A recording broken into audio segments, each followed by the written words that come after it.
Hello and welcome back to Outbreak, a series where I analyze pop culture zombie and infected media and then rank them in order of survivability. If you're new to this series, the following franchises are the candidates I have selected for the ranking so far: Call of Duty Zombies, Crossed, Days Gone, Dead Space, Dying Light, Halo, High School of the Dead, The Last of Us, Left 4 Dead, Minecraft, Night of the Living Dead, Project Zomboid, Resident Evil, School Life, Shaun of the Dead, Sweet Home, Train to Busan, The Walking Dead, Warm Bodies, SCP-001 Proposal When Day Breaks, World War Z, Zombieland, and 28 Days Later.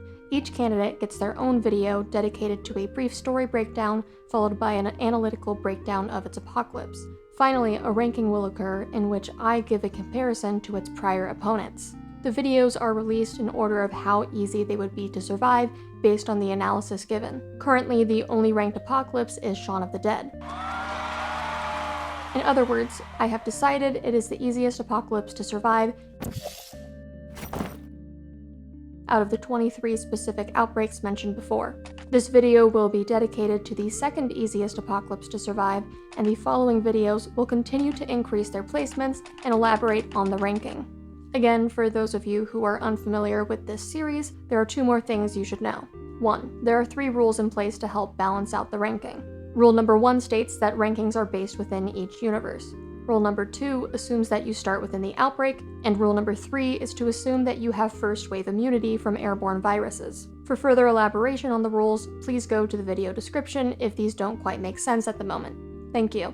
Finally, as a fair warning, there will absolutely be spoilers for the franchises previously mentioned throughout this video series. Specifically, in this video, there are some fairly major spoilers in a brief section during the analysis.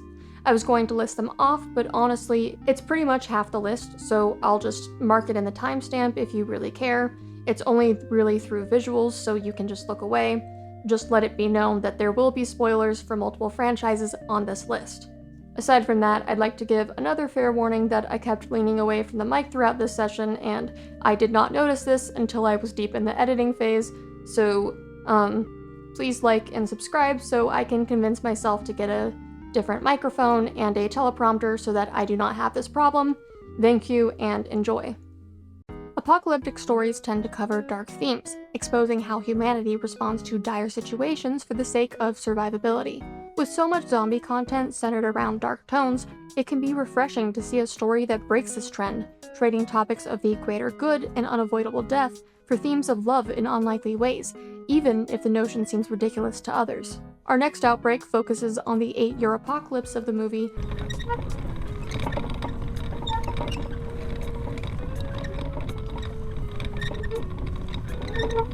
Warm Bodies.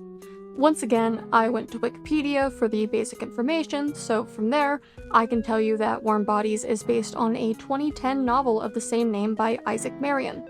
The movie, on the other hand, is a 2013 romantic zombie comedy directed by Jonathan Levine. Just like most adaptations, the movie is not an exact telling of the source material, and while it follows similar ideas, there are several plot points that are too different from one another, so this ranking strictly covers the film. However, I am open to talking about the books in the future. Now, Warm Bodies is a movie where you either love it or hate it from the premise alone because it's Romeo and Juliet in a zombie apocalypse. Because when I say it's Romeo and Juliet in a zombie apocalypse, I mean that Romeo is a zombie and Juliet is a human. Zombie enthusiasts don't exactly overlap with the romance audience, so I feel like the target audience here is fairly niche, but I am proud to be part of that because I love ridiculous ideas. The brief satire at the end of the Shaun of the Dead is the entire premise of this movie. I want this, I desire this, and I will reverse gatekeep it, so shall we continue? Warm Bodies begins 8 years into a corpse apocalypse where our 2 main characters, R and Julie, develop an unlikely connection after R eats Julie's boyfriend Perry during a PAX hunt for humans. R is quickly drawn to Julie, especially after he receives the memories of Perry's life, just as fast as Julie is to trust him after he hides her away from the rest of the corpses in an abandoned airplane. There's a lot of bonding, but eventually she does find out he ate her boyfriend, and at first she's super mad, but then for some reason she changes her mind because she realizes that she also has feelings for him, and that sums up about the first 40-ish minutes. So, minus a few more detailed explanations, but... Jingle, jingle, jingle. Back in the day. You're welcome. It's a very strange movie. We've already been over the gist. You have R, Julie, and I haven't even mentioned M yet, who's supposed to be Mercutio. That's okay. Not important, at least for now. What is important is to bring up the main antagonistic force that you probably wouldn't expect from a zombie version of Romeo and Juliet, the Bonies. At the start of the film, we learn about these creatures that are the final form of corpsification. We'll go into details later, but they're essentially a roided-up supercorpse with no other interest than to eliminate anything with a heartbeat. They're very skeletal because that's part of the process shown in the beginning of the movie, and also quite terrifying. There's a good chance a horror YouTuber has edited a Bony into their Scary Stories compilation thumbnail. No guarantee, but that's the kind of look they have for anyone using this as a podcast to listen to instead of watch.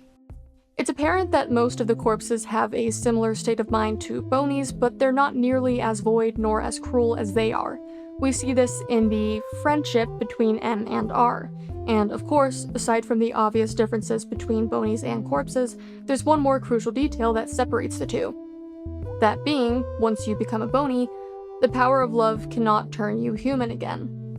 I say this because corpses in this universe can become human through the power of love. Took them 8 years to figure this out. Regardless, R and Julie fall in love, and R slowly becomes human again. What's even stranger is the fact that the other corpses who witness R loving and protecting Julie are contaminated with love and well, just from observing his actions. So R and all his corpse friends begin the process of rehumanizing, which forces them to leave their corpse territory because the Bonies can sense the faint signs of life returning to their bodies. This ends up bringing them to the giant enclave run by Julie's dad, where R and Julie try to convince Julie's father that corpses can't be good, but of course, her father tragically lost Julie's mother to the corpses.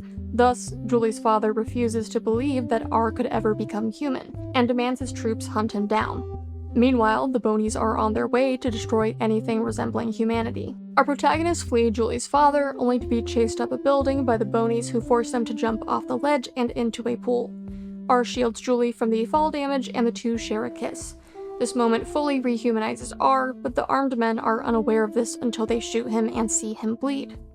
Unlike Romeo and Juliet, the humans realize that R is no longer a corpse, and proceed to accept the rest of the corpses as well, so they can all team up to exterminate the Bonies.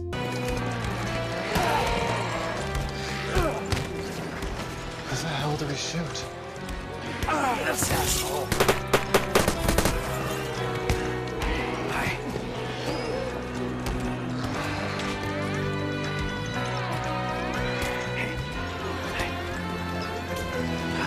Once the Bonies are defeated, they slowly rebuild society, allowing Julie and R to finally be together.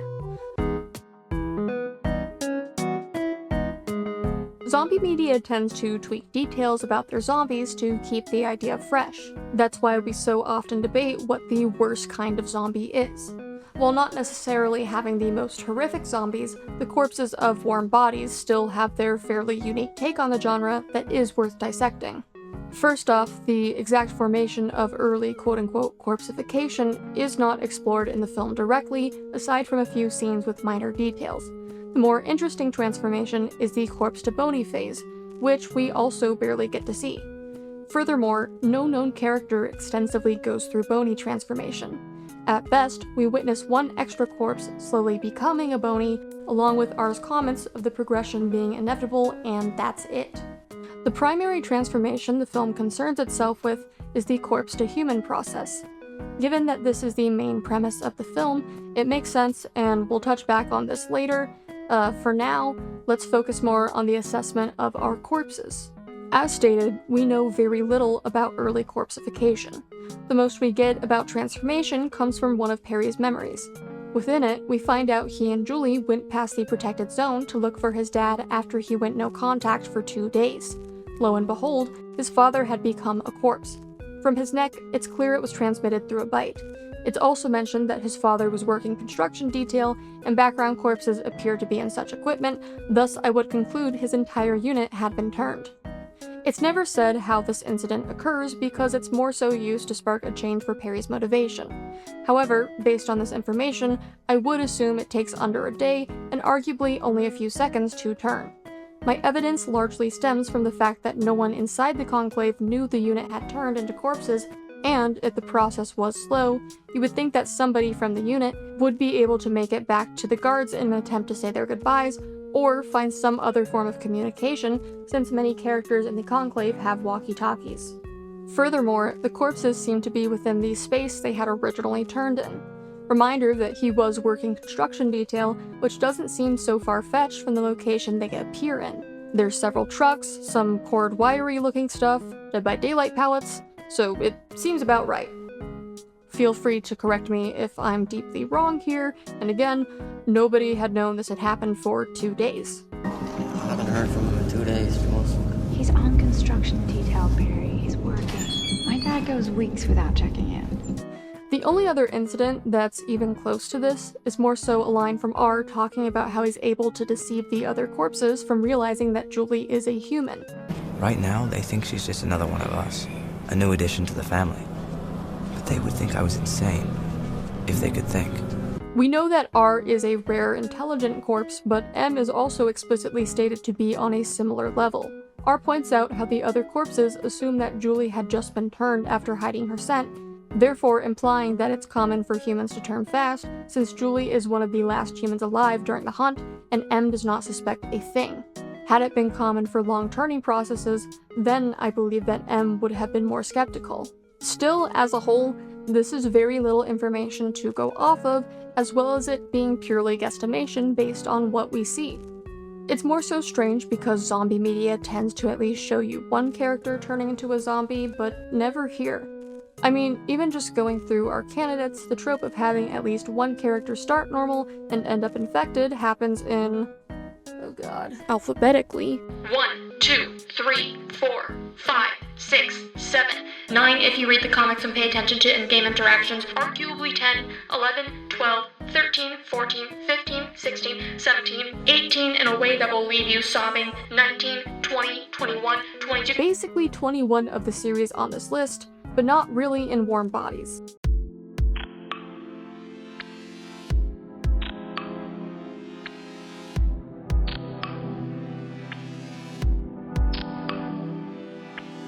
Potentially there's a few others that don't meet this requirement, some are kind of vague.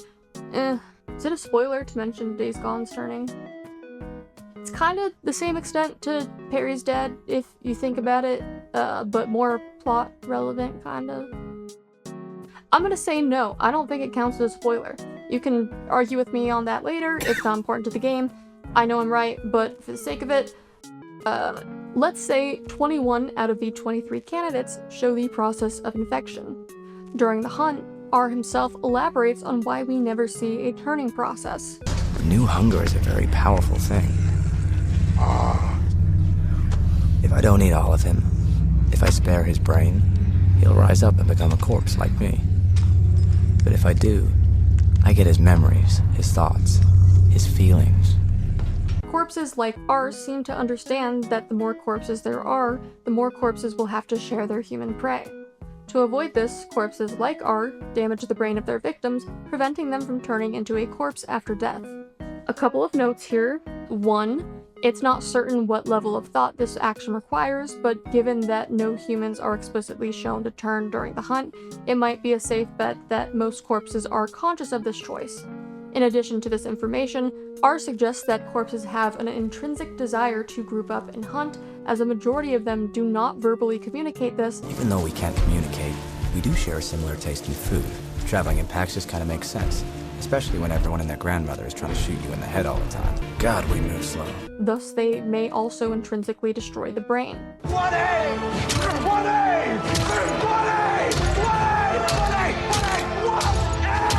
2. We We do have proof of other corpses with communicative abilities besides R, as he and M display quote-unquote almost conversations, though M is the only other specified intelligent corpse to the same extent that R is prior to rehumanization.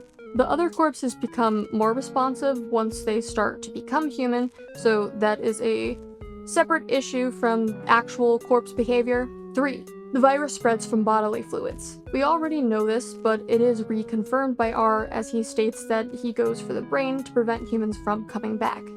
Note to self and viewers, the answer is almost always bodily fluids, except when it's not. But, it's gonna be like 10 years before I get to those videos at this point. I love being a student. I can't wait to continue my education as an American and participate in the economy as an American. And God bless America. Thank you, Julie's friend.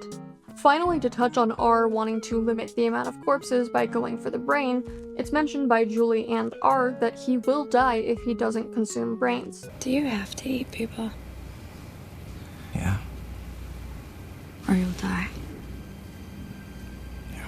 After R kills Perry, he keeps part of his brain with him so he can experience his memories.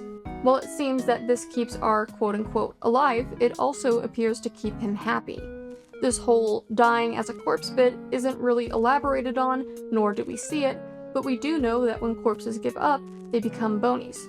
Therefore, I believe that R means to say that he will become a bony if he does not eat any brains. I might be headcanoning too close to the sun here, but I think this makes the most sense based on everything we've seen. Starving corpses are never shown, there are corpse children which would struggle more to hunt, and literally everything I've mentioned up to this point makes me think that this is about corpse death through bony transformation. It's like a life transition. My apologies to the 7 active members within the Warm Bodies community if I am severely wrong. Please do not dox me. Thank you. Moving on from implications, let's briefly summarize the corpses. First of all, while they are somewhat basic, they are still a threat. They show physical strength, resilience, some speed when necessary, and a variety of intelligence. Luckily, they can be somewhat outsmarted by covering up sense, though some are intelligent enough to call it out over time. Because of the film's focus, most of these factors are not emphasized, so put a pin in it for now. The glaring problem with the corpses is that they eventually turn into bonies, who, in comparison, are a much bigger threat. Being able to sniff out anything with a heartbeat, the bonies are faster, more aggressive, and generally speaking, more physically capable than corpses. Their only line of thinking stems from figuring out whether something has traces of life, and then executing whatever comes back positive. The bonies and corpses seem to have a neutral relationship as a result, since neither benefit from attacking nor working with one another, that is, prior to the love incident, if you will. Although, counter-argument,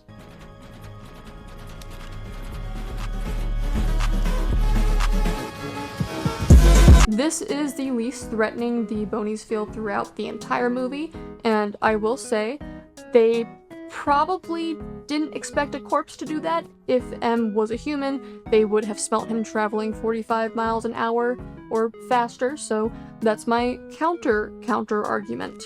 The damning piece of information that, consequently, weakens Warm Bodies as an apocalypse is the premise. Corpses can become human again when they experience love. The main kicker here is that the corpses don't have to experience this themselves, as they can simply feel it by watching others fall in love. This is exactly what happens when M and the others see R rescue Julie. Who would have guessed the cure for a virus is also contagious? Awesome. Furthermore, the love infection seems to spread fast. It's unclear how long it takes a corpse to fully become human again. It might be a safe assumption that it differs for each individual, since R took a few days, whereas M is still in the process at the end of the film, but it is also unclear at what point during the reconstruction this moment takes place. From this information, though, I would say it can take anywhere from a few days to a few months. Nonetheless, when you have corpses becoming sentient and human and giving up their cannibalistic desires, that's a net positive for humanity's survival. One may ask how the memories of a human did not trigger the cure sooner in 8 years, but that's just how things go here. Rule number 1 forces us to not ask that question. Trust me, this will save you, but more so me, from the headache for future purposes. Just go along with it and agree it takes 8 years. I'm not here to question the logic as long as it is consistent. However, just to play devil's advocate, we do see that the Bonies can detect the faintest sign of a heartbeat. The corpses affected by R and Julie were, in fact, forced out of their territory by the Bonies because they were slowly regaining their heartbeat. Perhaps, in the past, Bonies were much swifter to exterminate corpses with a heartbeat, and this was their first failed attempt with how wide and fast the heartbeat spread. This is not a super big deal, but I will defend this film like no other. I promise that I am delivering the same raw, girthy passion that I have for this film as I do for explaining the COD multiverse and the various T-virus strains of Resident Evil that drove me to near insanity. I have only talked about films that are less than 2 hours so far. Nonetheless, the fact that this apocalypse goes on for 8 years is quite interesting to me. Why? Because of the implication. Now, you've said that word implication a couple of times. What implication? Consider everything we know about warm bodies and then remove the cure. Surviving that 8-year time period is different from what happens in the plot. Based on what the movie tells us, Bonies could not have existed at the start of the outbreak. We can't pinpoint the exact date they evolved, but they likely didn't exist for several years. In a way, it's both a good and bad thing. By the time the movie takes place, we bear witness to a huge Bony population. So, knowing how corpses behaved from the film, the initial outbreak had to be somewhat rough, but at some point in time, humanity had to learn the hard fact that corpses evolve into Bonies. Which, reminder, are scarier, stronger, faster, and can sniff them out before corpses can. We have the knowledge of Bonies and foresight, but imagine what it was like to find a new type of zombie out of nowhere. This is literally the setup of the Left 4 Dead advertisements. Moving on to rules 2 and 3. As already mentioned, the spread of the corpse virus is unknown, and so is its extent. The movie was shot in Quebec, so when you look it up online, it tells you it takes place in Canada, but the movie does not mention a specific location. Plus, it's not uncommon for a film or show to be shot in one country and then take place in another. Supernatural has a whole bit in their episodes about this. I'm 2 for 2 on Supernatural references in this series now. I never thought this would happen. I am in 2013 Tumblr. Regardless, I am making a point. Lord of the Rings does not take place in New Zealand. New Zealand is just where the film is shot. There is one scene in the beginning where Julie's dad says "God bless America," and then Julie's friend starts chanting as a joke, which I already used, so I'm kind of beating a dead horse, but this means Warm Bodies probably takes place in the United States. Maybe not, but probably more so yes. However, wherever they are, they do not know the state of the rest of the world. In fact, they acknowledge it's possible they're the sole survivors of humanity. While it is not clear if the outside world is safe or has other safe zones, we know there is at least one enclave within this mystery region run by Julie's father. It's filled with supplies, runners, and weapons. We don't receive significant details about the enclave aside from it being safe. What we do know about the enclave is that there are various jobs, including construction, which shows in the construction detail group, and the massive wall protecting the people, agriculture, mentioned as something Perry studies and further elaborated on by the actual livestock shown inside, and supply running, which is how Julie and R meet. Aside from that, they also have guns, at least one video game, tech to scan for infection, and food. On the bright side, even if the corpses are hard to go up against, you can always go to the enclave for shelter. How long did it take for the shelter to get set up, and how long has it existed? I do not know. My guess is that Julie's father immediately started putting it together after Julie's mom died. Furthermore, Perry and Julie seem to be under protection throughout their school life, but it is not certain what specific point in time during the 8-year apocalypse the enclave is as effective as it is during the movie. However, some shelter eventually is better than no shelter forever. That's my final answer. Still, consider this. you will likely have to do some kind of work at the Enclave, which could entail being a runner. This puts you at more risk than others, though I am sure there are other roles to be fulfilled, even outside of the ones mentioned. However, I'd like to share a quick reminder that almost no one survived the hunt from Julie's group. Even so, because there's a decent portion of safe and functional civilization that is explicitly emphasized in our story, I am willing to lean more towards these aspects not drastically affect the survivability. Seeing that there is a large zombie population in general, their hunting packs and bony progression already seem to be enough to destroy most of society, but not strong enough to where everything is hopeless. If things were really that bad, I don't think a structure like the Enclave would exist at all in this world, especially so many years after the outbreak, along with the rise of the bony population.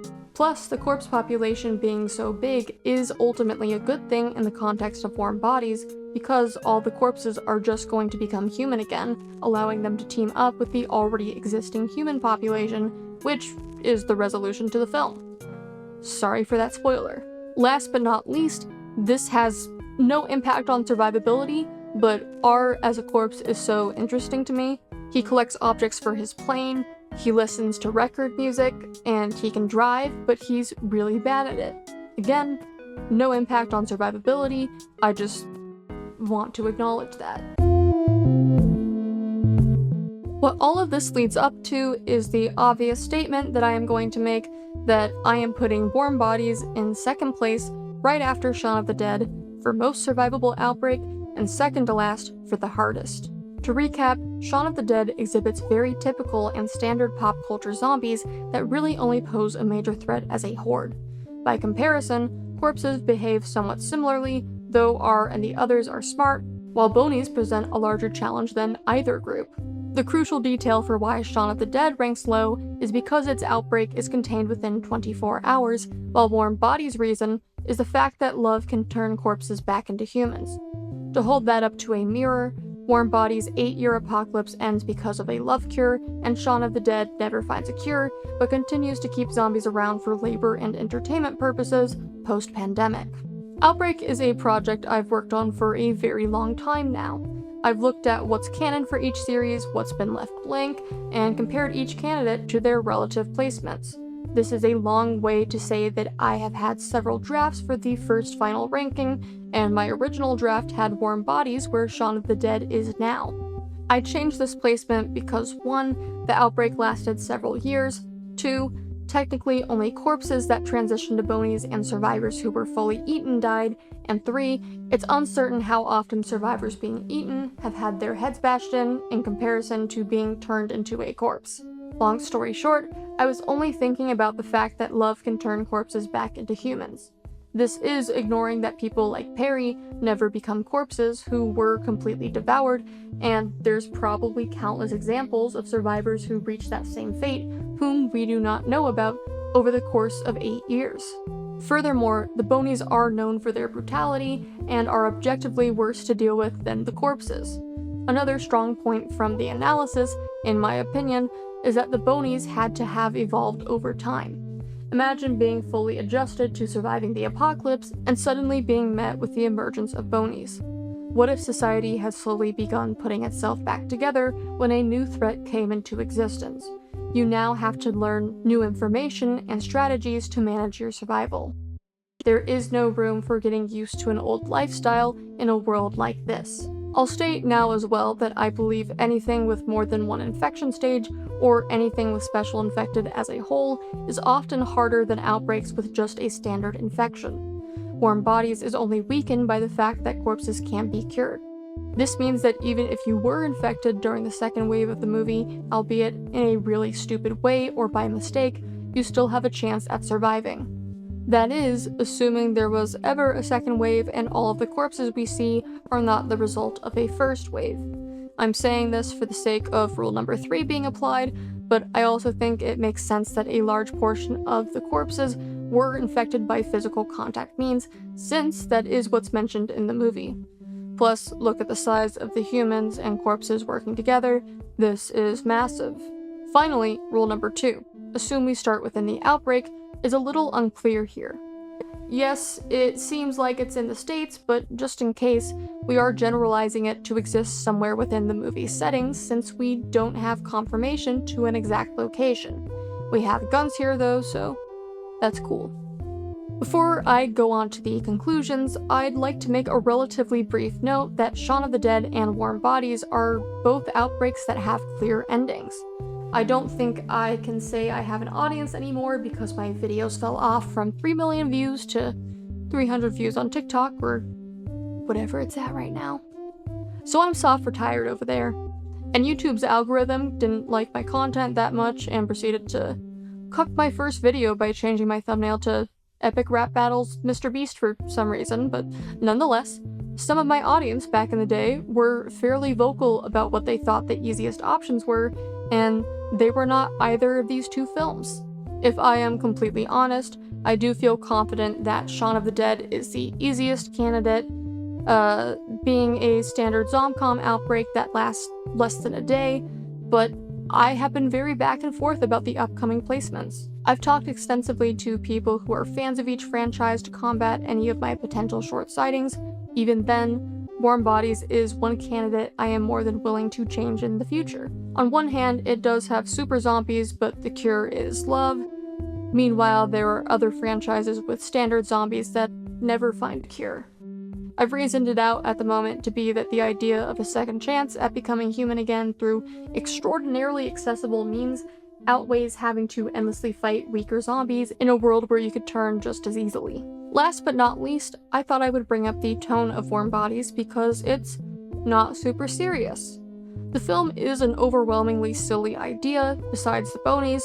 It's a horror romance that also loosely ties into comedy, arguably just from the idea it presents, and I've previously said that part of Shaun of the Dead's ranking ties into the fact that it is a comedy. I'll wait to dig into this topic another time, but I would argue that, to a degree, series that have lighter themes are easier to survive than those that explore darker themes. Let me be clear, this is not me implying that School Live is harder than Zombieland. I'm gonna keep referencing School Live even though I can almost guarantee that's the least popular candidate on here, but please note that I said these things matter to a degree. Most of this project is me making a pros and cons list and trying to figure out how pro the pros are and how con the cons are, while also trying to make that pro and con list as big as possible. But moving on from my ramblings, the bottom line is that Warm Bodies is the choice of our second video, making it the second easiest outbreak to survive and the second last hardest to survive. I hope that makes sense. Warm Bodies may not be the apocalypse you expect, but if a zombie outbreak ever does happen, you sure can hope the cure is love. Even though the apocalypse goes on for 8 years, we still get a decent number of survivors after corpses and humans team up. The only casualties then are those who turn into bonies and those who the corpses ate. This is one of the few outbreak medias covered where you can still survive after becoming a zombie. That is better than a vast majority of the worst case scenarios on this list. Please take my word for it. I don't even think I can talk about the worst case scenario from this list. I'm pretty sure it breaks community guidelines. Maybe I can recreate scenes with a green screen and heavily censor the script but imply innuendo so that you get the point. Maybe. I don't know how I'm gonna talk about Crossed when I get there. Thank you so much for watching. I hope this was enjoyable. I got a few comments asking about my upload schedule, which I was hoping to have consistent at this point, but my classes are more demanding than I expected. I had to put most of this off for a couple months because life is hectic right now. Long story short, I unfortunately cannot promise a strict schedule right now because of other obligations, but I will try to keep updates under my post and maybe on my Instagram. I don't know. I'm on and off Instagram all the time. The lesson here is to never do a long-term project where you do all the research, writing, editing, recording, mixing, and video editing. On the bright side, I did not make my thumbnail or background art. Those were commissions. I also might hopefully be having another person edit this with me, so keep this line in if that ends up happening. Thank you. So lastly, I regret my very elaborate lowest bit outro because it was very time consuming, so I'm just gonna make a little bossa nova outro I can keep reusing in the future, so hope you guys enjoy. Let me know if this sounds nice. I'll see you guys next time, whenever that happens, hopefully soon. Love you. Bye-bye.